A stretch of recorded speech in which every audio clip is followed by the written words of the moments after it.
Welcome back, chapter 34. Irene sat in her Grand Am a few houses down from Dana's. Okay, she's stalking Dana. She didn't know what she expected to see on this quiet block. Tuesday morning at 10:30 a.m. was an unlikely time for Gil to be at Dana's. He'd be at work this time of day. Normally, she would be as well, except for a dental appointment for a teeth cleaning. Dana, on the other hand, was sure to be inside. Irene knew from general small talk with Dana that she began to work before dawn, transcribing documents for her full-time job before devoting time to running the business she owned with a couple of partners. In her rearview mirror, Irene caught sight of a mail truck a few houses behind her. Whoever had this mail route didn't have to do much walking. The carrier merely deposited mail into the curbside mailbox and then drove a few yards to the next house and did the same thing. Knowing the mailman had seen her loitering prompted her to make her move. She drove down the street until she was right in front of Dana's driveway, where she recognized the Camry Dana drove. She pulled into the driveway until her car was right behind Dana's. Irene walked with brisk steps up the short front walk. She rang the doorbell and waited, deliberately standing close to the door so that Dana couldn't see her from the office windows upstairs. Irene heard footsteps bounding down the stairs, and then a pleasant voice called out, "Who is it?" "Irene, Dana." The door immediately opened. "Girl!" The door immediately opened. Dana stood inside wearing jeans, a t-shirt, and a surprised expression. "Irene?" She struck a perfect balance of congeniality, polite without being overly friendly, Irene noticed.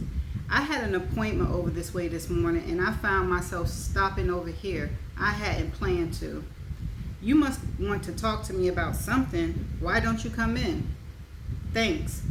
Irene stepped inside and sat down in a stiff-backed chair in the formal living room. She waited for Dana to settle in a corner of the floral-printed sofa before speaking.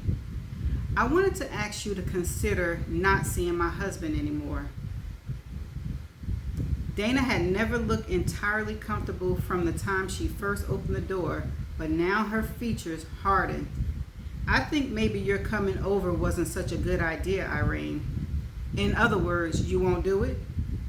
Dana leaned forward earnestly. "Irene, no one set out to deliberately hurt you. Sometimes things just happen.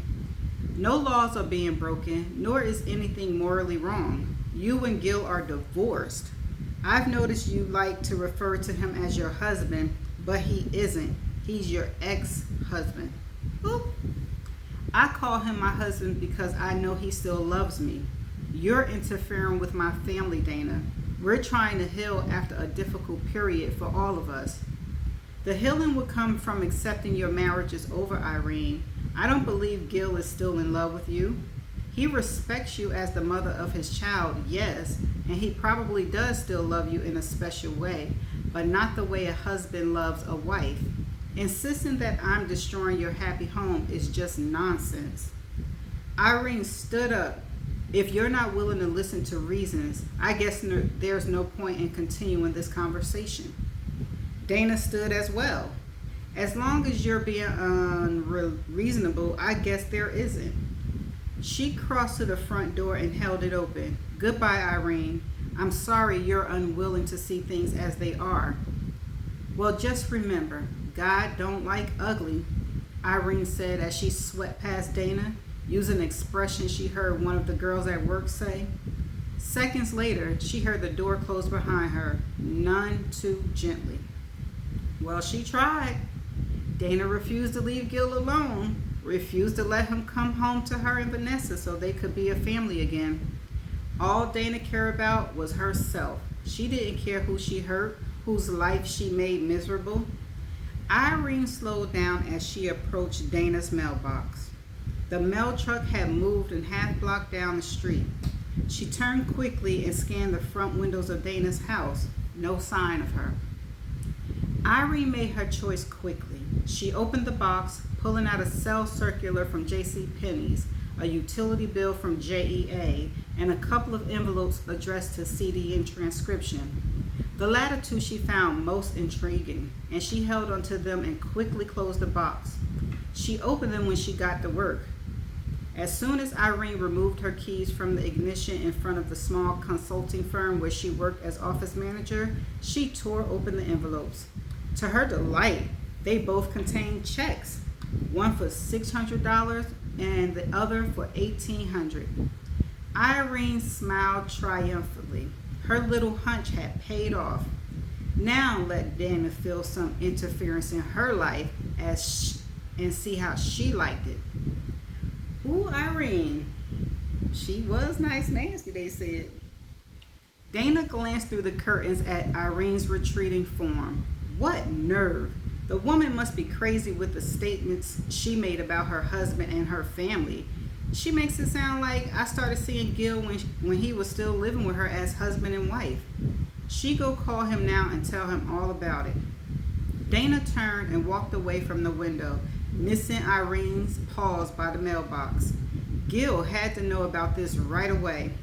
And then she had the nerve to say to me on her way out that God don't like ugly.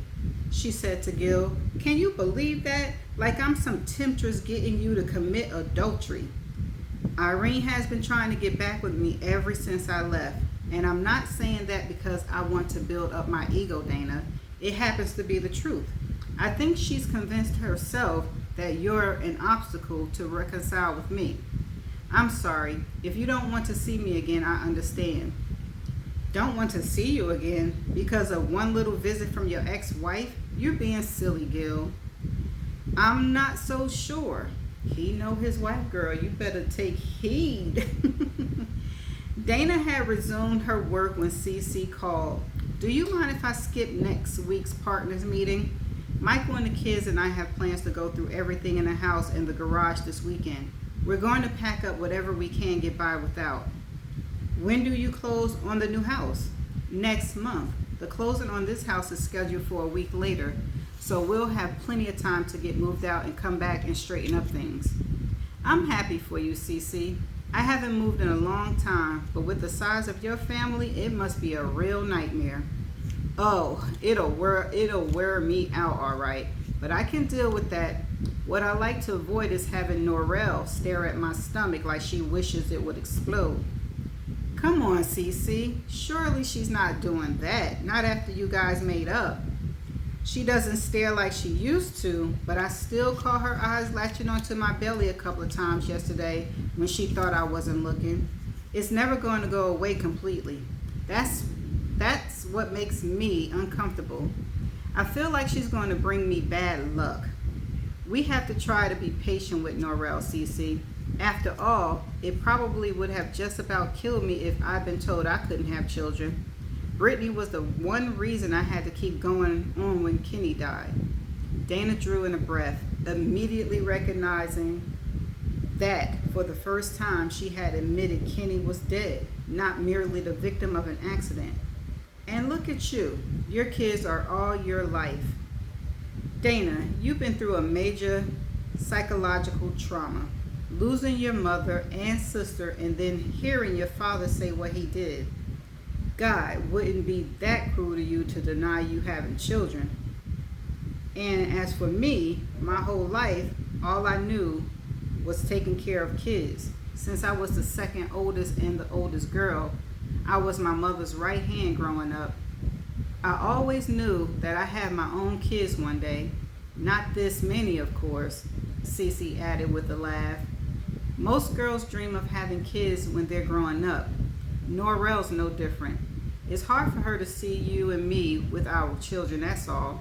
She doesn't want anything bad to happen to us, she chuckled. After all, I've made her Brittany's official guardian in case I die or become incapacitated. I'm glad you've made plans for Brittany's sake, but I'd watch my back around her if I were you.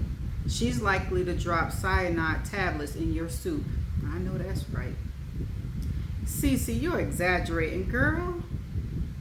But I understand you're becoming uncomfortable around her. Once you have the baby, it'll go away. And Norrell will hold it and coo at it and make silly faces just like everyone else. So you go on and get your packing done. Don't worry about missing a meeting. I'll fill you in on everything that happens and email you a copy of your freshly updated financials. I'm expecting a couple of checks this week. Although a few other checks did arrive by Friday, nothing had come in from either the sports medicine clinic or the dermatology practice. This struck Dana as unusual. Both always sent their checks within days of being invoiced, and the invoices had gone out 10 days before. She made a mental note to give both offices' bookkeepers a pleasant nudge if the checks weren't in Monday mail's delivery.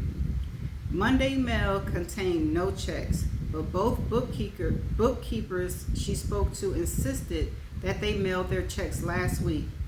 She should have had them by now. CDN kept a post office box as their official mailing address to meet home business regulations, but she, Norrell, and Cece all agree it would save time if they used Dana's home address on the envelope they enclosed with clients' invoices.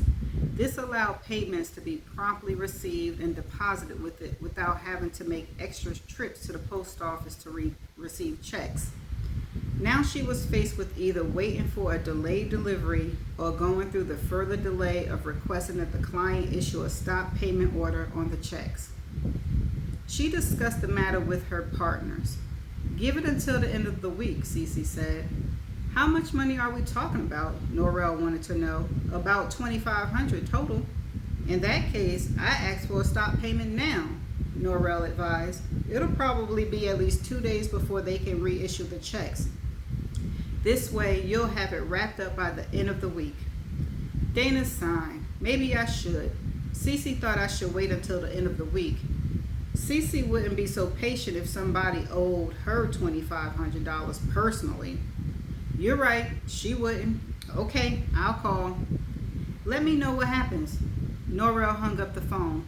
It rang again before she could reposition her fingers over the keyboard. Hello? Hey, beautiful. Well, hello to you too, handsome, she said, immediately falling into a flirtatious mood Vic set. I was thinking, how'd you like to have dinner at Harry's tonight? I just put a roast beef in the oven. Well, save it for tomorrow. Or better yet, slice it for sandwiches. She laughed. Her first thought had been to say, Vic, I can't. And she was glad she caught herself. He'd been so sweet these last couple of weeks, coming up with spontaneous suggestions for dinner or the movies. That's what the guilt trip would do for you. Ain't that what Betty Wright said? Or one of them singers? He was on that guilt trip the night before. He hadn't squawked once when she announced after dinner that she had work to complete. CDN now did overflow transcriptions for a local medical center. They had hired 3 part-time MTs, women with families hoping to make a few extra dollars. Between them, they got in maybe 7 hours of work a day, but even that made a dent in the hospital account. At least the director of medical records who had hired them was pleased with their work. Best of all, she and Vic were getting along now like they had in their early days together. All she ever wanted was for him to give her emotional support, both with CDN and with her infertility struggles. He'd been way too slow to react to both, something she still found hurtful. But at least their marriage stood on firmer ground these days. That's all it took, a little understanding and a little extra effort on both their parts. You just wait, girl. Just tell me what time you want me to be ready, she said. I'll be home around 6:30, 6:45, so why don't we plan on 7? That'll work. I started work early today, and I think I can reach my goal for the day before then. That means I won't have to work when we get home. And if I don't reach my goal, I can get up early tomorrow and finish first thing. Yeah, well, I wouldn't plan on getting up too early if I were you, he said suggestively. Another bonus on their combined effort. Lovemaking was happening in their bedroom, and a lot of it.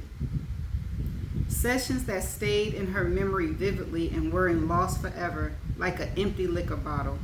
You'd be surprised how well I sleep on nights we make love. I can sleep for 6 hours and it feel like 10. It gives me energy just thinking about it. In that case, I'll let you get back to work. I'll see you later. Vic hung up the receiver and leaned back thoroughly in his chair. He sensed Norrell's almost childlike eagerness as she tried to accommodate his wishes, and her simple efforts made him feel ashamed of his behavior, and it should. He felt guilty ever since that night at his rental condo with Mitchie. He resolved then to make more of an effort to work with Norrell. It worked, and they were happier now than they'd been in a long time. Vic knew it shouldn't have taken his sleeping with another woman to bring him to his senses. He knew he'd thrown the adult equivalent of a temper tantrum and been generally uncooperative with Norrell's efforts to do her share in the business she co-owned. And he was, a butthole. He found it difficult to accept that the no responsibility woman he married had evolved into a hard-working businesswoman. Too bad it took an act of adultery to wake him up. But it looked like it might have worked out for the best. After all, it wasn't like he'd ever see Mitchie again. Oh, you just wait, buddy. That's the end of chapter 34. He think he got away with it, do he? Oh, he ain't meet Mitchie's sister Cece. That's friends with Norrell and business partner with Norrell. Oh,